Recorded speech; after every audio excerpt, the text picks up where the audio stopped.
सुनील सुनील जी के पास आता हूँ मैं अब। राहुल गांधी का एक स्टेटमेंट आया था कि हार के डर से मोदी काँप रहे हैं। तो मोदी जी तो उसको भी पकड़ लिया है और फिर क्या कहते हैं, उन्हें शहज़ादा कहने का बड़ा शौक है ना। क्या कहते हैं मुरैना में, इन दिनों कांग्रेस के शहज़ादे को आए दिन मोदी का अपमान करने में मज़ा आ रहा है। वे कुछ भी बोलते जा रहे हैं। इससे कुछ लोग दुखी हैं कि देश के प्रधानमंत्री के लिए ऐसी भाषा का उपयोग क्यों किया जा रहा है? देश के प्रधानमंत्री के लिए ऐसी भाषा का उपयोग, मुझे लगता है देश का प्रधानमंत्री किस भाषा का उपयोग कर रहा है पहले ये भी तो कोई देख ले। देश का प्रधानमंत्री देश में ज़हर फैला रहा है, बल्कि मैं तो ये कहूँगा कि इस समय एक किस्म से विश्व वमन हो रहा है, हलाहल फैलाया जा रहा है समाज के अंदर और दूसरे को कहते हैं देखो प्रधानमंत्री का अपमान कर रहे हैं। वैसे प्रधानमंत्री जी आपका मान है, अब बचा ही कुछ नहीं है, अब आपकी जाने में भलाई है, मुझे तो कुछ ऐसा ही लग रहा है क्योंकि जिस ढंग का आपका अब चरित्र दिखाया जा रहा है आपके द्वारा, वो चर्चा पूरी दुनिया में है कि ये भारत के प्रधानमंत्री पद की गरिमा को आप शायद भारत के पहले ऐसे प्रधानमंत्री हैं जो उसको लज्जित कर रहे हैं। सुनील शुक्ला जी और साथ में यूपी में क्या चल रहा है? सुना है गढ़ टूट रहा है बुरी तरह से। सुनील जी। धन्यवाद दिनेश जी।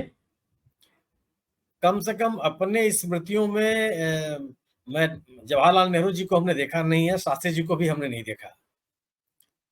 उनके आर्काइव में पड़े हुए भाषण जरूर सुना है, लेकिन श्रीमती इंदिरा गांधी को तो बोलते हुए सुना है।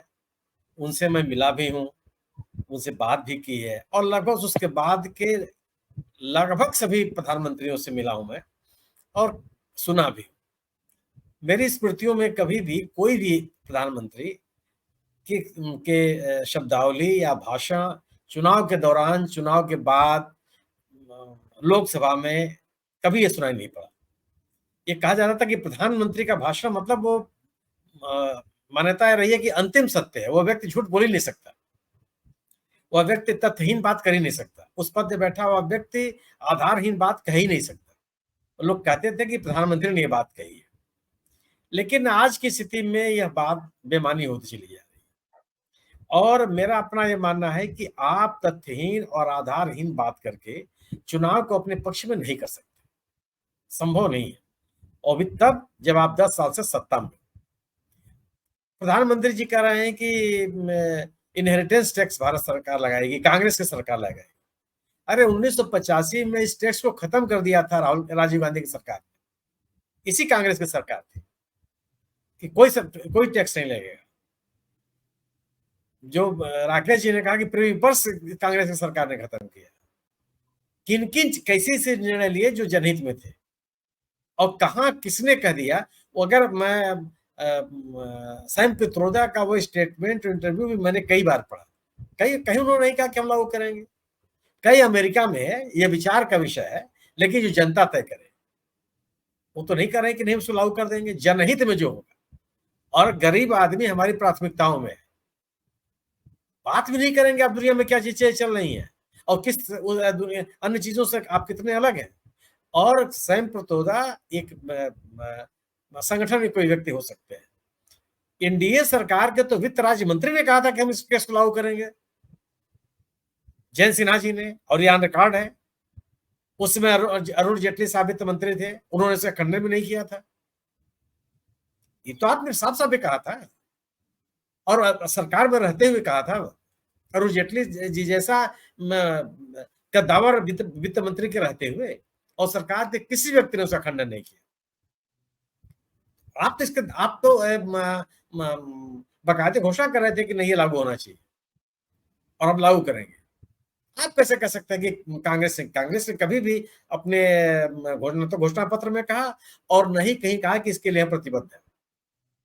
कांग्रेस के वरिष्ठ नेताओं ने छोड़ दीजिए, कांग्रेस की सरकार ने जब पूरी तरह से कांग्रेस की सरकार थी राजीव गांधी की, उसने पहले से चले आ रहा है इस तरह के टैक्स को समाप्त कर दिया कि नहीं ये टैक्स नहीं चलेगा।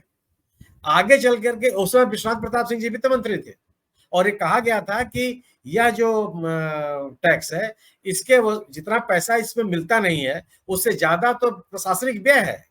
ये बाकायदे स्टेटमेंट है वित्त मंत्री का और तत्कालीन प्रधानमंत्री का। और आप कह रहे हो उसी कांग्रेस के ऊपर आरोप लगाते हैं। आप कहते हैं कि आपकी संपत्ति लेके कांग्रेस बांट दी। कांग्रेस कहाँ बांटी है? अतीत में बांटी होती, लोग मान लेते इसको। उनने इस देश में संविधान लागू होने से लेके और उसके पहले भी सरकार बनी, लगातार एक कांग्रेस सत्ता में रही है 1977 तक। 1977 के बाद ये सत्ता बदली, फिर कांग्रेस आई, लेकिन कभी लागू नहीं किया। आज भी वो 3-4 राज्यों में सरकार में है, 3-4 राज्यों में गठबंधन में शामिल है। किस राज्य में ऐसा हुआ है कि नहीं संपत्ति का आपके पास 2 जब मकान होंगे तो हम 1 मकान आपसे छीन लेंगे? किसने किया? कांग्रेस ने तो कभी नहीं किया। जब आप इस तरह के आधारहीन आरोप लगा करके आप अपने चुनाव को बहुत दूर तक नहीं ले जा सकते। मेरा अपना मानना यह है कि नकारात्मक चुनाव अभियान चला करके भी आप अपने आप को प्रभावित नहीं कर सकते। गोया कि मतलब केवल आलोचना करके, विपक्षियों की आलोचना करके, पूर्ववर्ती सरकारों की आलोचना करके आप अपने आप को लोगों के बीच में विश्वसनीय नहीं बना सकते। मुद्दों, जनता से जुड़े हुए जो मुद्दे हैं, आप उन्हीं की बात करके ही अपने अभियान को या जन समर्थन को हासिल कर सकते हैं। उत्तर प्रदेश में क्या स्थिति है? उत्तर प्रदेश में जो ताकत थी बीजेपी की, वह थी हिंदुत्व की। हिंदुत्व के अम्ब्रेला के तहत आपने तमाम लोगों को इकट्ठा किया। ये लगा आपको। मेरा अपना मानना है कि 2014 में चाहे 2019 में भी जब लोगों ने बीजेपी को समर्थन दिया था, तो हिंदुत्व के नारे के तहत नहीं दिया था। मेरी अपनी ये सोच है।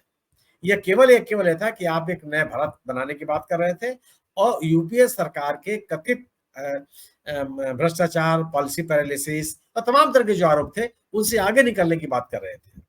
इस पर लोगों ने विश्वास किया और और हिंदुत्व का एजेंडा आपका बिखर गया, जिस पर आप बहुत भरोसा किए हुए थे। राम मंदिर का एजेंडा पूरी तरह से बिखर गया, जिस पर आपको बहुत भरोसा था। गवर्नेंस की आप बात नहीं कर रहे हैं। कोई भी किला ढह जाएगा, संभव नहीं कि अपने किले को बचा लें। जी। बिल्कुल आपने